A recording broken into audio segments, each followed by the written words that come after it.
Selamat pagi saudaraku. Terima kasih atas kesabarannya menunggu live streaming ibadah kita pada pagi hari ini. Tidak ada kata lain selain rasa syukur kita kepada Tuhan bila hari ini kita masih dapat beribadah kepada Tuhan, mengagungkan nama Tuhan, memuliakan nama Tuhan. Mari saudara, sebelum kita memberikan yang terbaik bagi nama Tuhan, mari kita sama-sama masing-masing mengambil saat teduh sejenak. Mari minta tolong pertolongan Tuhan, lawatan Tuhan untuk menolong kita selama ibadah kita. Mari berikan hati kita, pikiran kita kepada Tuhan. Firman Tuhan. Karena itu, marilah kita menghadap Allah dengan hati yang tulus ikhlas dan keyakinan iman yang teguh. Oleh karena hati kita telah dibersihkan dari hati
di atas hati dan pikiran kami, karena kami haus akan firman-Mu. Kami mau ditaburi terus oleh firman-Mu Tuhan. Kami melihat bahwa firman-Mu adalah firman yang hidup, yang mengajarkan kami, menegur kami, menguatkan kami, bahkan menghibur kami. Kami mau memberikan hati kami, membuka telinga kami, membuka hati kami untuk menerima firman. Kami datang kepada Tuhan dan kami siap menerima firman. Aku datang dan ku bersujud. Aku datang dan ku bersujud di hadapan-Mu. Ku rasakan indah hadirat-Mu.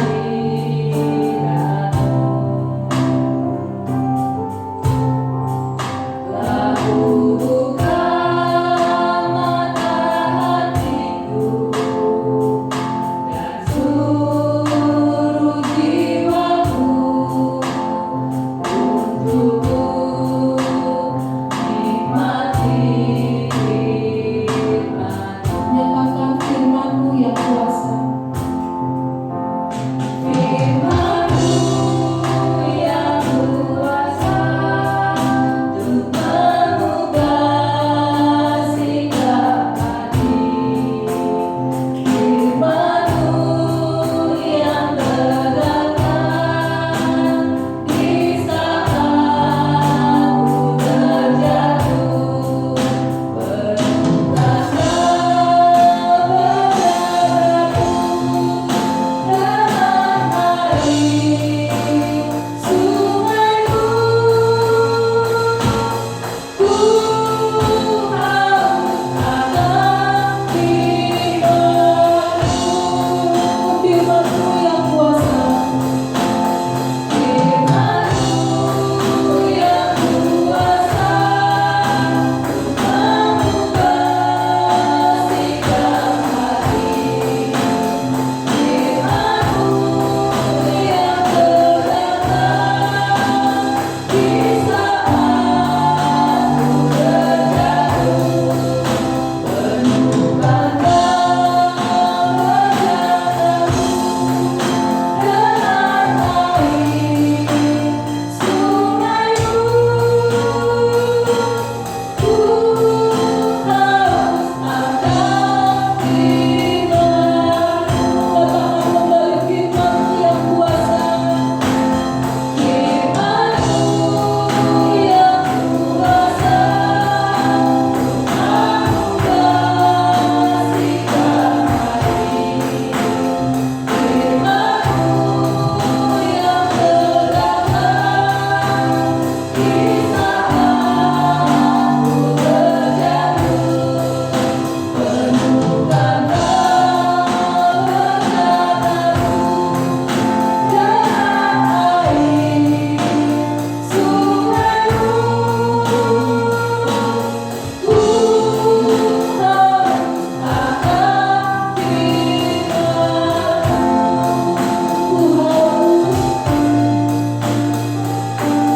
Ku haus akan firman-Mu.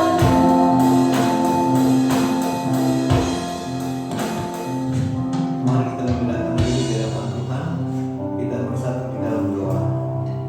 Allah Bapa yang kami sembah dalam Tuhan Yesus Kristus, kami datang kepadamu. Kami mendengar sabda-Mu ya Tuhan. Berfirmanlah karena kami siap mendengarkan. Namun terlebih dari itu, ampunilah segala salah dan dosa yang kami lakukan melawan kehendak-Mu, baik melalui pikiran, perkataan atau perbuatan kami.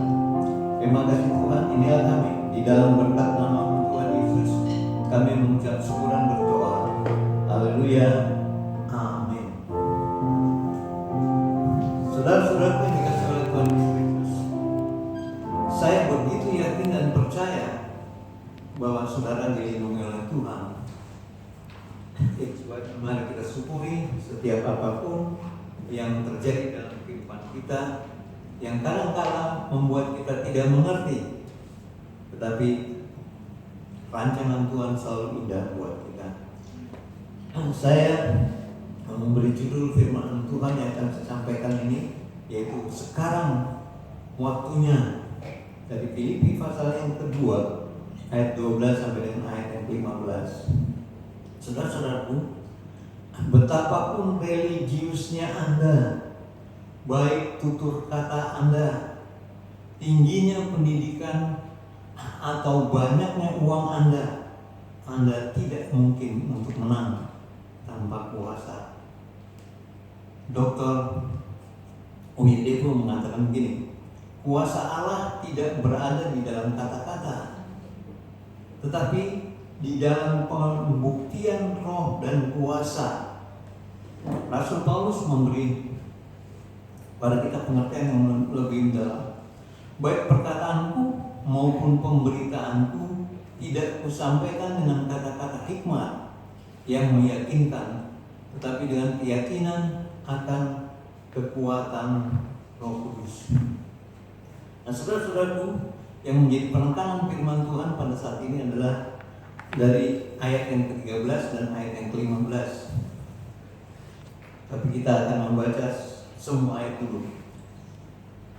Ayat yang 12, saudara-saudaraku yang kekasih, kamu senantiasa taat, karena itu tetaplah kerjakan keselamatanmu dengan takut dan gentar, bukan saja seperti waktu aku masih hadir, tetapi terlebih pula sekarang waktu aku tidak hadir. Karena Allah lah yang mengerjakan di dalam kamu, baik kemauan maupun pekerjaan menurut kerelaannya. Ayat yang ke-14, lakukanlah segala sesuatu dengan tidak bersungut-sungut dan berbantah-bantahan, supaya kamu tiada beraib dan tiada bernoda sebagai anak-anak Allah yang tidak bercela di tengah-tengah angkatan yang bengkok hatinya dan yang sesat ini, hingga kamu bercahaya di antara mereka seperti bintang-bintang di dunia. Prinsip Alkitab adalah ini yang menjadi ayat penekanan, ayat yang ke-13 dan ayat yang ke-15 kita sudah baca tadi. Nah, prinsip Alkitab, kemauan dan kemampuan saudara adalah pekerjaan Allah. Jadi kalau saudara mampu melakukan sesuatu yang spektakuler, jangan saudara bangga karena itu kekuatan saudara, kemampuan saudara, karena kehebatan saudara, tetapi Allah yang bekerja di dalam kehidupan saudara. Nah, tujuan khotbah saya adalah agar kita sadar bahwa sekaranglah waktunya untuk berubah. Kita diberi kuasa untuk hidup dalam kehendaknya, karena kemauan dan kemampuan untuk taat kepada Allah adalah hasil kerja Allah sendiri. Ya, saudara bisa taat adalah karena gerakan Allah, karena Roh Kudus menggerakkan saudara untuk taat. Menjadi pertanyaan adalah mengapa kita harus menjalani hidup kita dengan kuasa Allah. Ayat yang 15 tadi mengatakan supaya kamu tiada beraib dan tiada bernoda sebagai anak-anak Allah yang tidak bercela di tengah-tengah angkatan yang bengkok hatinya dan yang sesat ini. Jadi saudara-saudara, Anda ada karena Tuhan punya tujuan dengan Anda masing-masing. Anda ditempatkan di tempat Anda saat ini, ya, karena Tuhan punya rencana untuk Anda. Kita harus menjadi berkat bagi banyak orang. Karena apa? Perhatikan, kelahiran baru awal untuk memasuki dunia dengan penuh kuasa. Ayat yang ke-12 dan 13 dari Yohanes pasal 1 mengatakan begini, tetapi semua orang yang menerimanya diberinya kuasa supaya menjadi anak-anak Allah, yaitu mereka yang percaya dalam namanya.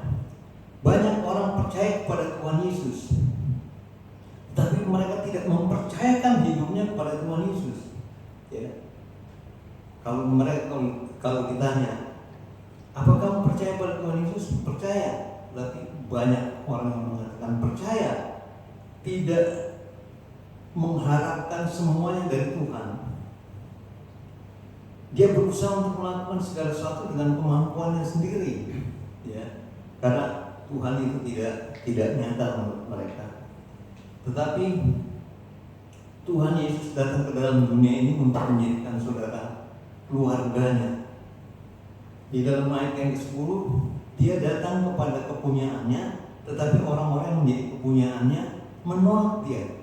Nah, itu sebabnya keselamatan sampai di kita pada saat ini. Karena apa? Karena kita menerima dia sebagai Tuhan dan Juru Selamat. Ayat yang ke-11, orang-orang yang diperanakan bukan dari darah atau dari daging, bukan pula secara jasmani oleh keinginan seorang laki-laki, melainkan dari Allah. Inilah kelahiran yang kedua, kelahiran secara rohani. Pada waktu kita dilahirkan, dari mulai kita bayi menjadi balita, terus menjadi akil balik dan menjadi dewasa, sampai saudara berumah tangga dan saudara bekerja, ya, itu semua baik, itu semua bagus, ya. Tetapi Anda jauh dari Tuhan. Itu sebabnya Nikodemus ketika dia datang kepada Tuhan Yesus, dia tanya, bagaimana caranya supaya saya bisa masuk ke dalam kerajaan Allah? Tuhan Yesus katakan, kamu harus dilahirkan kembali. Nikodemus bertanya, loh, bagaimana saya yang udah tua gini masuk ke rahim ibu saya lagi? Yang dimaksud Tuhan Yesus Kristus adalah lahir di dalam dia. Ayat yang ke-11, orang-orang yang diperanakan bukan dari darah atau dari daging, bukan pula secara jasmani oleh keinginan seorang laki-laki, melainkan dari Allah. Jadi kita sudah dilahirkan kembali di dalam Tuhan Yesus Kristus. Untuk apa? Tuhan mempunyai rencana, saudara. Nah, setelah Anda menerima Kristus, semua hal tentang Anda menjadi berubah. Ya. Perhatikan, satu, kita menjadi warga surgawi. Ayat firman Tuhan dari Filipi pasal 3 ayat 20 sampai 21. Karena keluargaan kita adalah di dalam surga, dan dari situ juga kita menantikan Tuhan Yesus Kristus sebagai Juru Selamat yang akan mengubah tubuh kita yang hina ini sehingga serupa dengan tubuhnya yang mulia, menurut kuasanya yang dapat menaklukkan segala sesuatu kepada dirinya. Jadi saudara-saudara, kita sudah dilahirkan kembali, tapi bukan dari darah dan daging, tetapi dari Allah. Kita lahir di dalam Allah, kita menjadi miliknya Allah, ya. Itu sebabnya kita juga memiliki pola pikir yang sama dengan pola pikirnya Kristus, ya. Dalam 1 Korintus pasal 2 ayat 16, saya kutip dari bahasa Indonesia sehari-hari, berkata demikian, dalam Alkitab tertulis, siapakah yang tahu pikiran Tuhan dan siapakah yang dapat menasihatinya? Kitalah yang mempunyai pikiran yang sama dengan Kristus. Kalau kita mempunyai pikiran yang sama dengan Kristus, tindakan kita juga harus seperti Tuhan Yesus Kristus. Ketika Tuhan melihat ada orang yang perlu ditolong, dia menolong. Ketika Tuhan melihat ada orang yang sakit, hatinya tergerak untuk menyembuhkan, dia sembuhkan. Dan itu terjadi juga di dalam kehidupan kita. Kita dapat berbuat seperti yang Tuhan Yesus lakukan.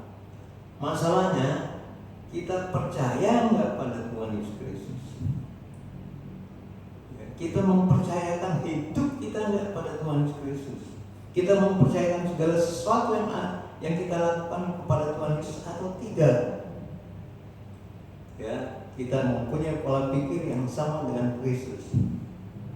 Kita memiliki kuasa juga yang sama seperti kuasa yang dimiliki oleh Tuhan Yesus Kristus. Perhatikan, tanda-tanda ini akan menyertai orang-orang yang percaya.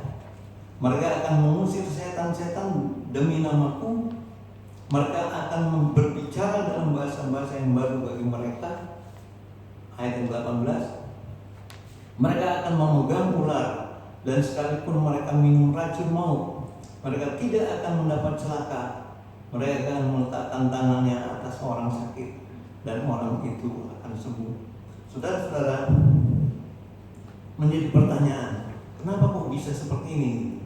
Kenapa kok kita bisa melakukan seperti yang Tuhan Yesus lakukan?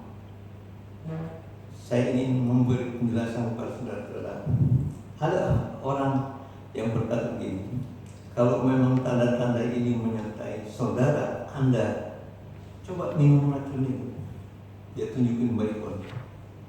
Minum. Kira-kira gimana? Kita langsung minum. Kalau kita minum berarti kita bodoh. Karena semua yang kita bisa lakukan seperti yang Tuhan bisa lakukan itu ketika kita melayani. Saya ingat betul pada waktu saya melayani di Taman Safari, ada seorang anak wanita yang kerasukan setan. Wah, dia mau ngaco, lidahnya itu bisa keluar kayak ular gitu. Ya, saya sama pendeta Smuto waktu itu, saya lihat, wah ini nggak beres nih. Ada kuasa-kuasa yang bekerja di dalam dia. Terus semua teman-temannya pada ngumpul melihat apa yang akan kita lakukan. Terus saya bilang, Pak Smuto, Pak, Bapak pegang kakinya, saya akan pegang kepalanya. Lalu kami berdoa, Tuhan, dia adalah anakmu, dia agamanya Katolik, dia adalah anakmu. Saat ini dia sedang memerlukan pertolongan Tuhan. Ada kuasa jahat yang ada dalam dirinya. Itu sebabnya saya berdoa, jadilah kehendakmu, biarlah kehendakmu saja yang nyata, supaya ini menjadi kesaksian bagi kita semua yang hadir pada saat ini. Amin. Saya nggak bilang, setan, aku perintahkan mau pergi, nggak bilang gitu. Saya ini katakan seperti itu. Dan apa yang terjadi? Tadinya keras banget anak ini dipegang sama teman-temannya, dia masih bisa memberontak. Tapi setelah kami doakan, dia lemas dan bisa tidur. Nah, jadi saudara-saudara yang dikasih oleh Tuhan Yesus Kristus, tanda-tanda ini menyertai saudara dan saya. Karena kita hanya melakukan apa yang Tuhan ingin kita lakukan, ya. Tetapi yang bekerja di dalam kita adalah Allah sendiri. Nah, itu sebabnya saudara-saudara, kita hanya melakukan apa yang Tuhan perintahkan untuk kita lakukan. Dan Tuhan yang akan bekerja. Yang bagian kedua, Allah yang bekerja di dalam kita. Kalau Allah yang mengerjakan di dalam kamu, baik kemauan maupun pekerjaan menurut kerelaan hatinya. Jadi ketika saya sama pendeta semua melakukan hal itu, saya hanya melakukan perintah Tuhan. Kamu mengusir setan-setan demi namaku, dan itu yang kita lakukan, dan orang itu sembuh.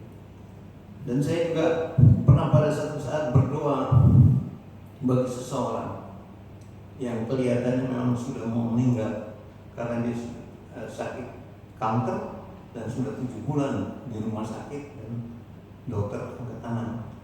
Lalu wanita itu, ibu itu disuruh pulang dan dia jemaat Katolik waktu itu. Saya pendeta yang dekat dengan rumah orang itu, ibu itu, dan saudaranya datang. Dia bilang gini, dia orang Katolik, tapi si yang sakit ini minta didoakan oleh pendeta. Dan jemaat saya tahu bahwa pendeta yang terdekat dengan dia adalah saya. Dia datang ke rumah, kami datang ke tempat orang itu. Dan ketika kami datang ke tempat ibu itu, dia dalam keadaan yang sangat lemah. Dia tidak bisa lagi untuk menggerakkan sesuatu. Akhirnya saya berpikir, kalau Tuhan mau menyembuhkan, sekarang juga Tuhan bisa.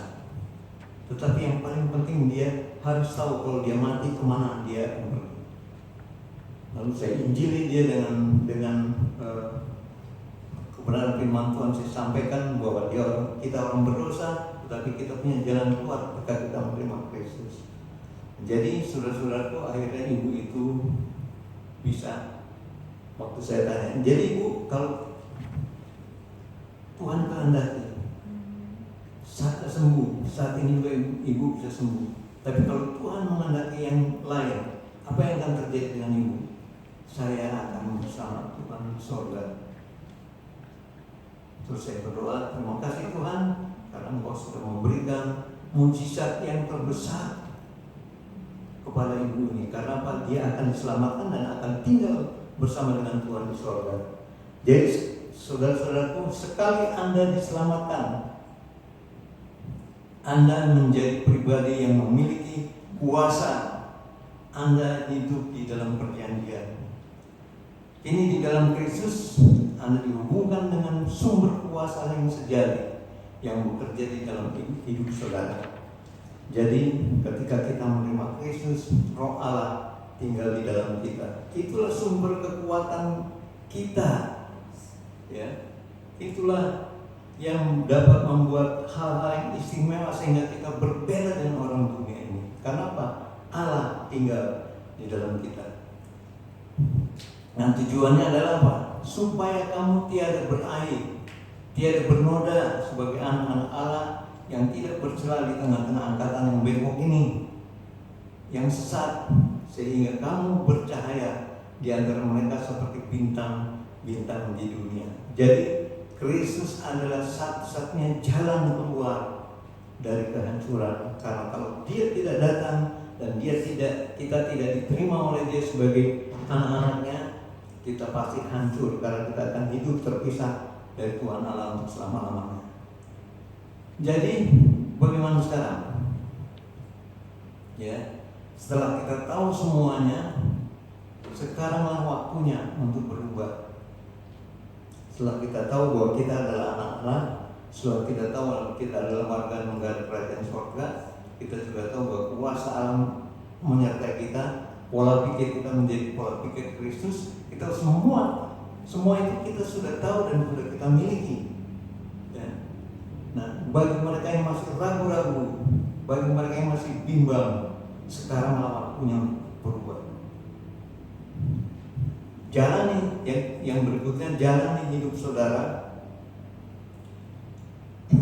dengan pengertian yang baru bahwa Anda adalah orang-orang yang sudah dilahirkan kembali. Lakukanlah segala sesuatu dengan tidak bersungut-sungut dan berbantah-bantahan. Yang berikutnya, pemahaman akan posisi saudara sebagai orang yang ada di dalam perjanjian akan membantu meningkatkan kemenangan di dalam hidup kita. Jadi saudara-saudara yang dikasih oleh Tuhan Yesus Kristus, kita tahu sekarang bahwa di dalam Tuhan ada kuasa yang dahsyat luar biasa. Di dalam Tuhan ada mujizat yang bisa terjadi. Ya. Di dalam Tuhan ada perkara-perkara yang baik. Jadi kita harus menyerahkan segenap hidup kita kepada Dia, karena Dialah yang sangat memperdulikan saudara dan saya. Mungkin kita berpikir lain, tetapi Tuhan Yesus katakan, kalau kamu tinggal di dalam Aku, kamu akan berbuah banyak, sebab di luar Aku kamu tidak dapat berbuat apa-apa. Kemampuan saudara, keberadaan saudara sampai dengan saat ini itu juga karena anugerah dan pertolongan Tuhan. Ya. Kita bisa berkarya di dalam dunia ini bukan berarti bahwa kita bisa menikmati segala perkara itu. Karena pada waktu kita lahir, kita dalam keadaan telanjang. Dan pada waktu kita pulang ke surga, kita pun dalam keadaan telanjang. Walaupun kita didandanin pakai jas yang mahal sekalipun, ya, tidak ada artinya semua itu karena akan dimakan oleh rayap. Tetapi yang membuat kita berbeda adalah Tuhan Yesus sendiri mengatakan, di rumah Bapakku banyak tempat, dan aku kesana untuk menyediakan tempat bagimu. Setelah aku pergi ke sana dan menyediakan tempat bagimu, aku akan datang kembali untuk menjemput kamu. Nah, ini yang paling penting, karena di mana aku berada, kamu pun berada. Jadi saudara-saudaraku, pahamilah itu, bahwa Anda adalah orang yang ada di dalam perjanjian Tuhan. Jadi kita harus hidup di dalam kekudusan kuasa Allah. Karena kalau kita menyerahkan segenap apapun yang kita kerjakan kepada Tuhan Yesus, makanya Dia akan lakukan itu. Kita percayakan hidup kita kepadanya, kita akan berubah. Kita akan menikmati janji-janji Tuhan yang luar biasa. Tuhan Yesus pernah berkata begini, lihat burung di udara, tidak menanam, tidak menuai, dan tidak mengumpulkan makanan di lumbung, tapi Bapamu tahu bahwa burung itu memerlukan makanan, apalagi kamu. Ya. Jadi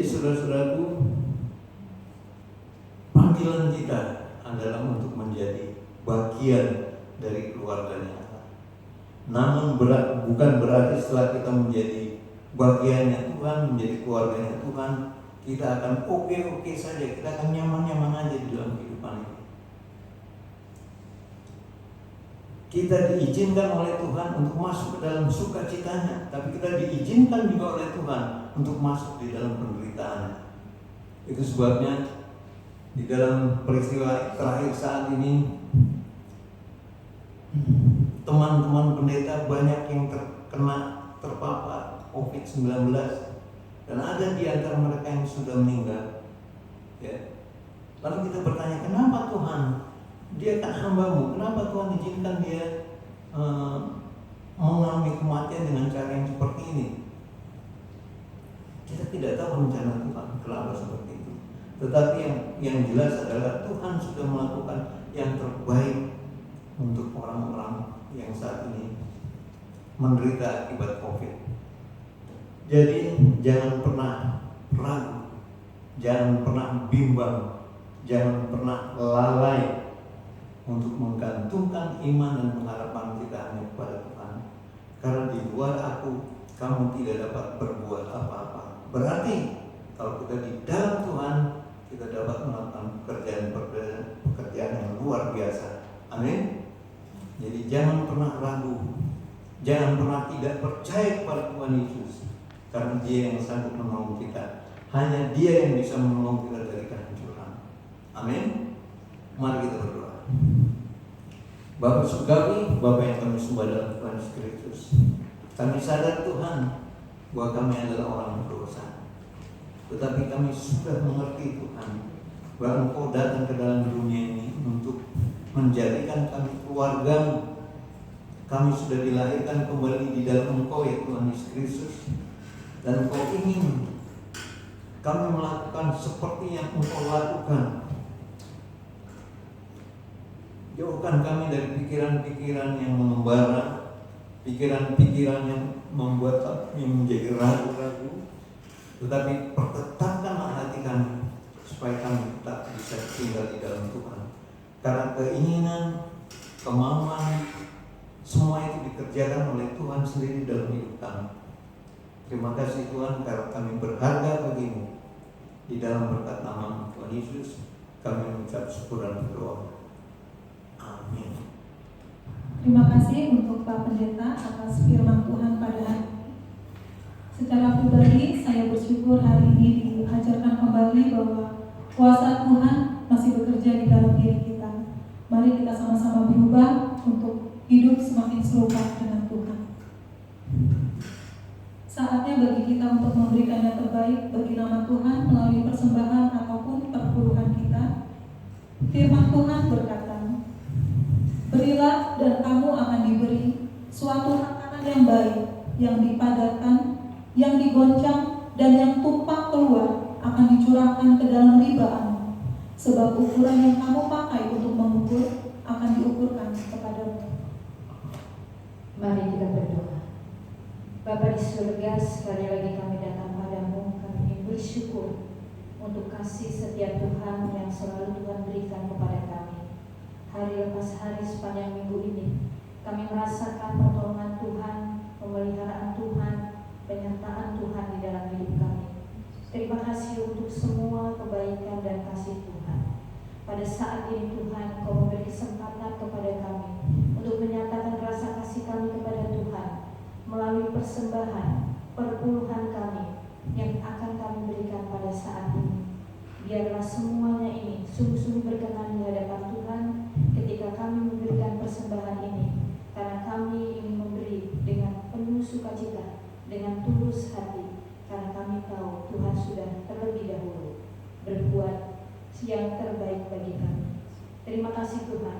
Kami serahkan anak-anak-Mu yang di rumah pun memberikan persembahan. Biarlah mereka mendapat pertolongan Tuhan, berkat Tuhan tercurah atas kami semua, sehingga kami dapat terus bersyukur kepada Tuhan untuk kebaikan-Mu. Terima kasih Tuhan, kami serahkan doa ini dan rasa syukur kami pada saat kami memberi persembahan hanya di dalam nama Tuhan Yesus. Haleluya. Amin. Mari kita kumpulkan persembahan kita.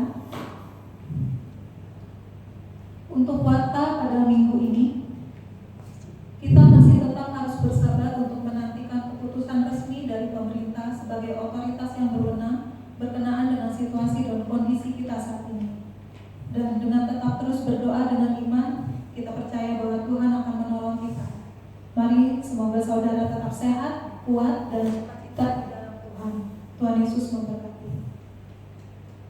Kita akan sama-sama menaikkan doa pergumulan kita bersama. Pujian berikut mengatakan, harapanku di dalam hanya Kau Yesus kuatku. Pengharapan kita di dalam Tuhan tidak akan pernah sia-sia, karena kuasa Tuhan masih tetap bekerja di dalam diri kita.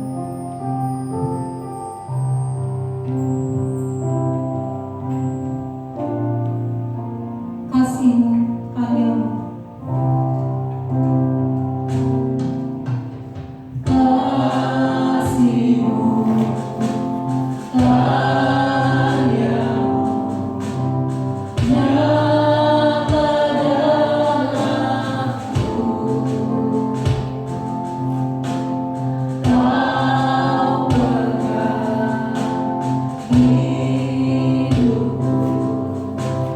Dalam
Kami bersyukur karena sampai di sini Tuhan sudah menolong kami. Tuhan sudah menolong jemaat-Mu. Tuhan sudah memberikan yang terbaik di dalam kehidupan setiap kami masing-masing. Oleh karena itu ya Tuhan Yesus, kami hanya mengandalkan Engkau di dalam seluruh hidup kami. Baik apapun yang kami kerjakan, baik apapun yang kami perkatakan, apapun yang kami perbuat, semuanya itu hanya untuk kemuliaan-Mu saja ya Tuhan. Itu sebabnya kami bersyukur karena Roh Kudus-Mu memimpin kami ke dalam seluruh kebenaran. Saat ini kami berdoa untuk bangsa dan negara kami. Kau tahu Tuhan bahwa seluruh dunia termasuk di dalam negara kami ini, kami sedang mengalami wabah virus COVID-19 dan banyak para medis, dokter-dokter, bahkan hamba-hamba Tuhan, orang-orang umum sekalipun banyak yang saat ini sudah meninggal dunia karena virus ini. Kalau kami renungkan Tuhan, seolah-olah Tuhan tidak bisa menolong mereka semua supaya mereka tidak meninggal. Tapi pada kenyataannya mereka meninggal. Kami tahu Tuhan, walaupun ini sulit untuk dimengerti, tetapi itulah yang terbaik yang dialami oleh setiap orang yang telah Tuhan panggil. Dan kami juga berdoa bagi orang-orang yang saat ini ditinggal oleh orang yang dikasihi, baik ayah atau ibu atau anak-anak atau orang tua, semua yang mereka yang mengalami peristiwa COVID ini, kami doakan supaya diberi penghiburan dan kekuatan untuk menjalani kehidupan selanjutnya. Oleh karena itu Tuhan, nyatakanlah kuasa-Mu di dalam kehidupan setiap orang-orang percaya. Kami percaya Tuhan bahwa Presiden kami, Wakil Presiden, serta jajaran Menteri telah berusaha dengan segala segenap cara bagaimana menolong masalah Indonesia ini, baik di dalam menghadapi COVID-19 atau masalah ekonomi, masalah pangan. Kami berdoa Tuhan supaya semuanya pada akhirnya akan berhenti, akan selesai, karena sudah waktu Tuhan untuk berkarya dalam kehidupan anak-anak Tuhan, untuk melakukan tugas mereka masing-masing. Kami berdoa juga untuk orang-orang yang mengalami tidak boleh ibadah di rumah mereka, di kumpulan mereka, di gereja mereka. Bahkan ada gereja yang sudah berdiri, yang sudah mendapat izin dan izinnya dicabut kembali. Semua ini merupakan ketidakadilan. Tapi inilah yang sudah Tuhan katakan kepada setiap kami, bahwa karena kamu adalah milikku, maka kamu akan dibenci oleh dunia ini. Terima kasih Tuhan. Walaupun kami dibenci oleh dunia, tapi Tuhan tidak membenci kami. Bahkan Tuhan melimpahkan kasih-Mu kepada setiap kami. Itu sebabnya kami berdoa, biar pemimpin-pemimpin dalam negara kami ini juga Tuhan pimpin, Tuhan tolong, Tuhan sertai, sehingga ada keputusan-keputusan yang dapat membangun masyarakat, yang dapat memotivasi masyarakat untuk melakukan yang terbaik. Kami berdoa untuk para perusuh yang mengambil kesempatan dalam situasi yang sulit ini. Kami doakan mereka Tuhan, kasihanlah mereka, karena mereka sedang dipakai menjadi senjata kelaliman oleh kuasa jahat. Itu sebabnya tumpangan tangan kasih karunia-Mu supaya mereka bertobat dari keinginan mereka untuk berusaha. Terima kasih Bapa, terima kasih Tuhan. Kami juga berdoa untuk gereja dan pelayanan gereja di tempat-Mu ini. Walaupun kami harus tertatih-tatih di dalam melakukan aktivitas kami, tetapi kami percaya Tuhan yang terus menolong dan memberikan kepada kami pertolongan dan kasih karunia. Terima kasih Bapa, terima kasih Tuhan. Kami juga berdoa untuk Ibu Malo yang tanggal 22 kemarin berulang tahun. Kiranya kasih karunia Tuhan menyertai dan memberkati Ibu dan seluruh keluarga. Terima kasih kasih Bapa, terima kasih juga Tuhan. Kami berdoa untuk saudara-saudara kami yang saat ini mengalami sakit penyakit, siapapun mereka, jamah mereka ya Tuhan, karena mereka hanya berpengharapan kepada Tuhan saja. Terima kasih Bapa, terima kasih Tuhan. Kami serahkan Ibu Lydia ke dalam tangan kasih karunia-Mu.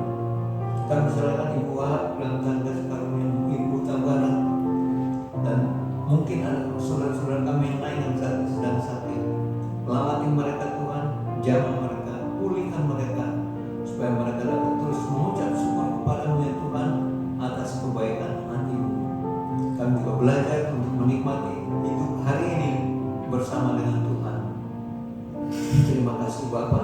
Kami juga berdoa untuk anak-anak sekolah yang saat ini problem mereka adalah mereka harus belajar di rumah melalui online karena situasi yang tidak menentu pada saat ini. Kami doakan mereka supaya mereka tetap menjaga kualitas keilmuan mereka. Terima kasih juga kami berdoa untuk saudara-saudara kami, orang-orang yang saat ini mengalami pemutusan hubungan kerja, mereka menganggur dan masih mencari-cari di mana mereka bisa melanjutkan pekerjaan karena mereka bertanggung jawab untuk istri dan anak-anak mereka. Bapak suka berikanlah kekuatan dan kemampuan kepada saudara-saudara kami yang terpaksa harus kehilangan pekerjaan atau yang mendapat penghasilan separuh dari yang semestinya. Dan kami percaya di balik semua ini ada rencana Tuhan yang indah buat kami semuanya. Terima kasih Bapak, terima kasih Tuhan. Inilah doa kami. Di dalam berkat nama Tuhan Yesus, kami mengucap syukur dan berdoa. Saudara-saudaraku, terimalah berkat Tuhan, kasih karunia dari Allah Bapa, dan damai sejahtera dari Tuhan Yesus Kristus, kuat kuasa pimpinan dan penyertaan Roh Kudus menyertai saudara sekalian dari saat ini sampai Tuhan Yesus datang untuk yang kedua kali. Terima kasih Tuhan. Haleluya. Amin.